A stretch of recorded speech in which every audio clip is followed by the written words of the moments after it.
Hello everyone, আজকের ক্লাসে তোমাদের সকলকে স্বাগত জানাই। আজকে আমি বাংলা থেকে সংস্কৃত অনুবাদ কিভাবে করতে হয় তা জানাবো।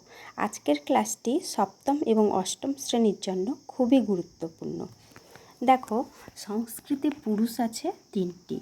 কি? প্রথম পুরুষ, মধ্যম পুরুষ, উত্তম পুরুষ। প্রথম পুরুষে কে থাকে? স, তৌ, তে। এর অর্থ কি? স হচ্ছে সে, তৌ হচ্ছে তারা দুজন, আর বহু বচনে হচ্ছে তে, মানে তারা, দুইয়ের বেশি। তাহলে বচন হচ্ছে তিনটি। এরপর মধ্যম পুরুষে কে থাকে? তুমি, তোমরা দুজন, আর তোমরা।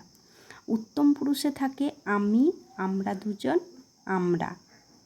অহম, আবাম, বয়ম। মধ্যম পুরুষে থাকে তম, যুবাম, জুয়ম।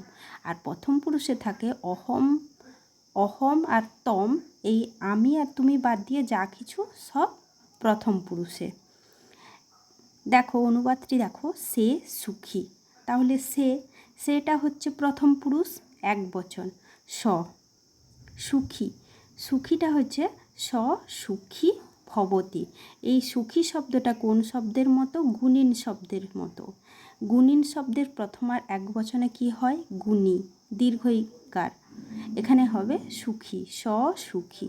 এরপর যেহেতু কর্তা হচ্ছে প্রথম পুরুষ এক বচন, তাই ক্রিয়াপদটি হবে প্রথম পুরুষ এক বচনের। এখানে ক্রিয়াপদটি হচ্ছে হয় ভূ ধাতু, তাই কর্তা যেহেতু প্রথম পুরুষ এক বচনের হয়েছে, ক্রিয়াপদটিও প্রথম পুরুষ এক বচনের হয়েছে। আর লট বর্তমান কাল বোঝাচ্ছে। স, সুখী ভবতি। তারা দুজন সুখী, তারা দুজন, তৌ হবে তারা দুজন। সুখী বলতে এটি তারা দুজনের বিশেষণ, তাই সুখী নৌ, এটাও দ্বিবচন হবে। এরপর কর্তা যেহেতু প্রথম পুরুষ দ্বিবচন, তাই ক্রিয়াপদটিও হয়েছে প্রথম পুরুষ দ্বিবচনের। ভূ ধাতুর লট প্রথম পুরুষ দ্বিবচনে আছে কি? ভবত। তাহলে কি হলো? তৌ সুখী নৌ ভবত। ভূ ধাতু এখানে। তারা সুখী, তারা বলতে দুইয়ের বেশি বোঝাচ্ছে, তাই বহু বচন। তে সুখিন ভবন্তি। তাহলে এখানে কি হলো? অনুবাদের খুব গুরুত্বপূর্ণ নিয়মটি কি? কর্তা যে পুরুষ যে বচনের হয়, ক্রিয়াপদটি সেই পুরুষ সেই বচনের হয়। আর পুরুষ আছে তিনটি, প্রথম পুরুষ, মধ্যম পুরুষ, উত্তম পুরুষ। মধ্যম পুরুষে থাকে তুমি, তোমরা। উত্তম পুরুষে থাকে আমি, আমরা। এগুলি বাদ দিয়ে যা কিছু আছে সব প্রথম পুরুষে। এটি সপ্তম এবং অষ্টম শ্রেণীর জন্য খুবই গুরুত্বপূর্ণ। তাহলে প্রথম পুরুষের রূপটি এইভাবে হচ্ছে স, তৌ, তে।